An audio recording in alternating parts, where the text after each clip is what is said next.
एक बार की बात है। रमा की दो बहुएं थी, रश्मि और इंदु। एक को वो अपनी पसंद से लेके आई थी और दूसरी उसके खुद के बेटे ने पसंद की थी, जिसका नाम इंदु था।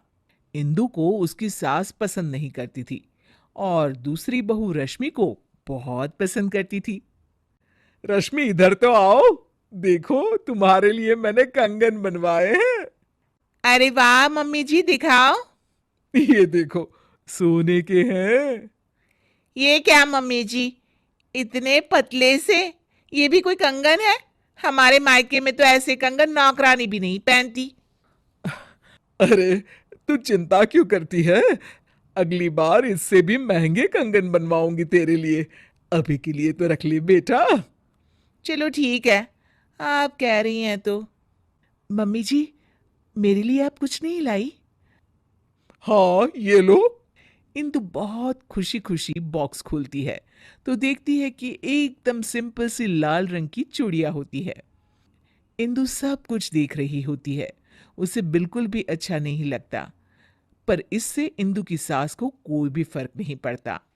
वो तो हमेशा उससे बुरा ही बर्ताव करती थी। इंदु, ये खाना कैसा बनाया है? क्या हुआ मम्मी जी? अरे, इसमें तो नमक ही नहीं है। नमक आपको मना है ना मम्मी जी? आपका बीपी बढ़ा हुआ था इसलिए। इंदु, तू मुझे मत सिखा, समझी? जैसा खाना सबके लिए बनता है वैसा ही खाना मेरे लिए भी बनाया कर।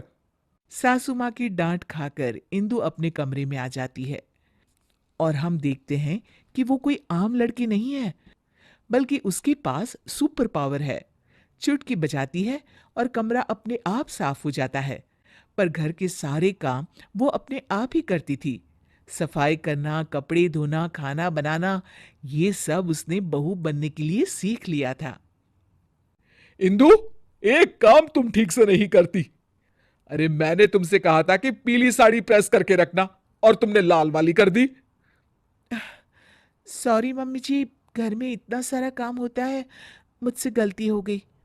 कितना काम होता है सब दिखता है मुझे। तो फिर आपको ये क्यों नहीं दिखता कि रश्मि दीदी तो कोई भी काम नहीं करती? उससे तुम अपनी बराबरी मत करो, समझी? क्यों मम्मी जी, मैंने ऐसा क्या किया है जो आप मेरे साथ ऐसा बर्ताव करती हैं? तुम उसकी जगह कभी नहीं ले सकती। उसे मैं पसंद करके लाई थी, और तुम मैं क्या मम्मी जी, रुक क्यों गई? तभी वहां रश्मि आ जाती है। तुम तो अनाथ थी, समझी? वो तो आकाश भैया पता नहीं कहां से तुम्हें पसंद करके लाए और हमारे ऊपर थोप दिया। इंदु को ये सब सुनकर बहुत बुरा लगता है और वो अपने कमरे में चली जाती है। फूट फूट कर रोने लगती है। इतने में अचानक उसकी माँ की रूह उसके सामने आ जाती है। इंदु, उठो बेटा। माँ, ये लोग मुझे बहुत बुरा भला कहते हैं। कोई बात नहीं बेटा, तुम आकाश से बहुत प्यार करती हो, इसीलिए तो इंसानों की दुनिया में रह रही हो। मैं तो तुमसे हमेशा से कहती आई हूं कि चलो यहां से अपनी दुनिया में। हाँ माँ, पर अब मुझसे बर्दाश्त नहीं होता। तो चलो मेरे साथ वापस हमारी अपनी दुनिया में, इंदु। हाँ माँ, मैं आपके साथ ही जाना चाहती हूँ। तुमने सच में मन बना लिया है ना बेटा? हाँ माँ, मैं आपके साथ ही जाऊंगी। इंदु अपनी माँ के साथ वापस जा ही रही होती है कि तभी उसे कुछ बुरा होने का एहसास होता है।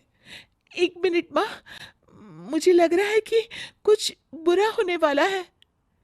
इंदु भागते भागते बाहर आती है तो देखती है कि सासू माँ सीढ़ियों से उतर रही होती है और उनका पैर फिसलने ही वाला होता है। तभी इंदु बहुत तेज भागती है और आके सासू माँ को बचा लेती है। पर इसमें इंदु को चोट लग जाती है। मम्मी जी, आप ठीक तो है ना? आपको चोट तो नहीं आई मम्मी जी? इंदु की ये बात सुनकर सासू माँ को एहसास होता है कि इंदु कितनी अच्छी है और उनका कितना ख्याल रखती है। खुद जख्मी होते हुए भी वो सास की परवाह कर रही है। बेटा, चोट तो तुझे आ गई और तू अभी भी मेरी परवाह कर रही है। थैंक यू बेटा, थैंक यू। अगर तू न होती तो न जाने क्या होता। नहीं नहीं मम्मी जी, जब तक मैं हूं आपको कुछ नहीं होगा। मुझे माफ कर देना बहू, मैंने हमेशा तेरे साथ बहुत बुरा बर्ताव किया। अरे नहीं मम्मी जी, प्लीज आप इस तरह माफी मत मांगिए। इंदु, इधर तो आओ बहू। जी मम्मी जी। ये लो, तुम्हारे लिए। ये क्या है मम्मी जी? इंदु बॉक्स खोलती है तो उसमें सोने के कंगन होते हैं। मेरी फेवरेट बहू के लिए एक तोहफा। इंदु खुश हो जाती है और अपनी सास के गले लग जाती है। Thank you mummy ji.